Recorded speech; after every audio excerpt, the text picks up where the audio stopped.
ইলিশ মাছ ভাজা। তো অফিসের উদ্দেশ্যে রওনা দিলাম। আজকে হোটেল থেকে খাবার খাবো। Good morning everyone, welcome to my mini blog. আজকের দিনটি শুরু করলাম ব্রেডের উপরে বাটার দিয়ে চিনি ছড়িয়ে। কার না খেতে ভালো লাগে, আমিও খুব খেতে ভালোবাসি। আর এর সঙ্গে ছিল দুধ। দুধ তো আমার খুব ভালো লাগে। এইভাবে আমার ব্রেকফাস্টটা কমপ্লিট হলো। আজকে আমার খুব তাড়াতাড়ি অফিস যেতে হবে, কারণ আমার আজকের ইম্পর্টেন্ট কাজ আছে। তো অফিসের উদ্দেশ্যে রওনা দিলাম। আমার পাবান ঘোড়াকে বার করে নিলাম। আমার পাবান ঘোড়াটাকে তোমরা তো সবাই চেনো। এখনকার আবহাওয়া বোঝা খুব মুশকিল, কখনো রোদ হয়, কখনো বৃষ্টি আসে, কি হবে কখন কেউ বুঝতে পারবে না। এখন আসলাম চা খেতে, হাতে ক্যামেরাটা তুলে নিলাম। ভাবলাম রাস্তার ভিডিওটা তুলে নিই, তোমাদের তো সঙ্গে শেয়ার করতে হবে, তাই ব্লগের জন্য ফুটেজটা তুলে নিলাম। অফিসের কাজ সেরে বাড়ি চলে আসলাম। এসে একটু টক দই খেয়ে নিলাম। আমার তো টক দই খুবই ভালো লাগে। আজকে লাঞ্চে ছিল ইলিশ মাছ ভাজা, আমার তো ফেভারেট।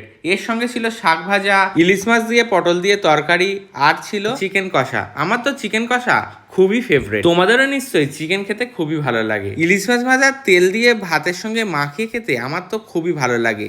আজকে ইলিশ মাছটা খুবই টেস্ট হয়েছিল। আজকে তৃপ্তি করে ইলিশ মাছ খেলাম। সেই দিন ব্লগে তো দেখালাম যে মেট্রো ক্যাশনকারি থেকে ইলিশ মাছ কিনেছি। তো এই ইলিশ মাছটা আজকে রান্না করেছিল। এর সঙ্গে খেলাম চিকেন কষা। চিকেনটা আজকে খুব ভালো হয়েছিল। কষা কষা তো খুবই ভালো লেগেছে। শেষ পাতে মিষ্টির মধ্যে ছিল লাড্ডু। আমি তো লাড্ডু খেতে খুবই ভালোবাসি, কারণ প্রভুজির লাড্ডু হলেই আর কোনো কথা হবে না। আমি প্রায়ই লাড্ডুটা খাই। আমি খুব এই লাড্ডু খেতে ভালোবাসি। বিকাল হতেই মা আমড়ার চাটনি দিয়ে গেল। আজকে সন্ধ্যাবেলার টিফিনে ছিল ম্যাগি। ম্যাগি খেতে আমি খুবই ভালোবাসি। ডিনারের খাবার কিনতে সোজা চলে আসলাম হোটেলে। আজকে ডিনারের জন্য মা কোনো রান্নাবান্না কিছু করেনি। মা বলল আজকে হোটেল থেকে খাবার খাবো, তাই চলে আসলাম হোটেলে। আজকে আমি শিক পরোটা খাবো। ওরা বললো শিক কাবাব করে দিতে পারবো না, ওই ঠান্ডা নিতে হবে। আমি বললাম আমি ঠান্ডা খাবো না, আর তোমার দোকান থেকে নেবো না। এই বলতে ওরা তাড়াহুড়ো করে শিক কাবাবটা আমার করে দিল ফ্রেশ করে। আর বললাম যে পরোটা হবে, বললো পরোটা হবে না, আগের ঠান্ডা আছে। আমি বললাম তাহলে তন্দুরি রুটি দিয়ে দাও।